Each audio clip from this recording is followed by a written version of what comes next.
Distribution of natural vegetation. The growth of vegetation is depend upon the climate and rainwater. Moisture or rainwater. Vegetation are divided into four groups. Number one, forest. Number two, grassland. Number third, scrub or bushes. And fourth is tundra vegetation. These all are depend upon the amount of water, amount of rainfall.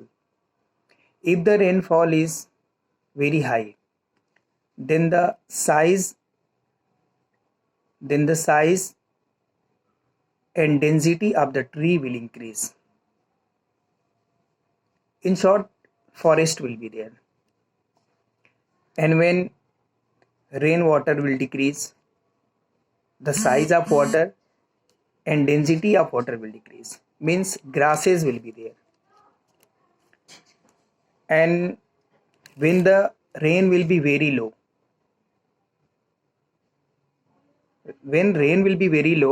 so in this condition, thorny bushes, scrubs, will grow.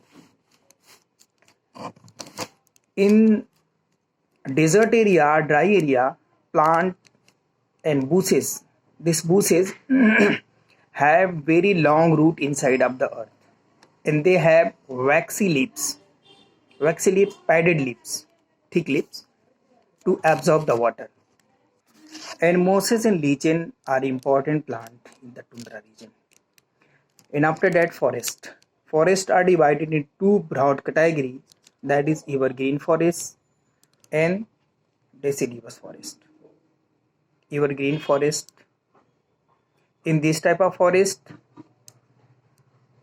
trees do not shed their leaf at same time simultaneously throughout the year. That's why they look always green and called evergreen forest. And in deciduous forest, trees shed their leaves in any certain time of the year. And after that, forests are again divided into two categories, that is tropical and temperate forest. It is according to the location of the latitude where they are located. And now, natural resources and wildlife, these both are in danger. Both are going less day by day, decrease day by day. There are many responsible. So we have to conserve them. So number one, conservation of natural resources.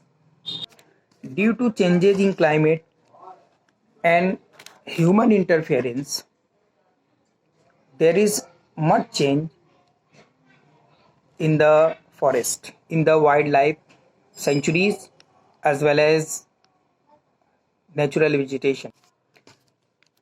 Due to increase in population, many of the forest has been cleared. If the forest has been cleared, life will be finished. So many animals are endangered, are about to extinct. Deforestation, soil erosion, construction activities, tsunami, flood, these all are the main factor for the destruction of natural vegetation and as well as wildlife sanctuaries and wildlife animals. And on other hand, some of the people are hunting animal for the illegal trade of the feathers, trunk, tusk, ivory, feathers, skin, hides, and many more. Suppose you might have seen that some of the people are using cloth with the rabbit feathers. And carom piece striker is also made of elephant tusk ivory. So these animals are hunted to sell their body parts into the market for the different type of business. And the animal which are hunted, those are tiger, elephant, rhino, peacock, etc.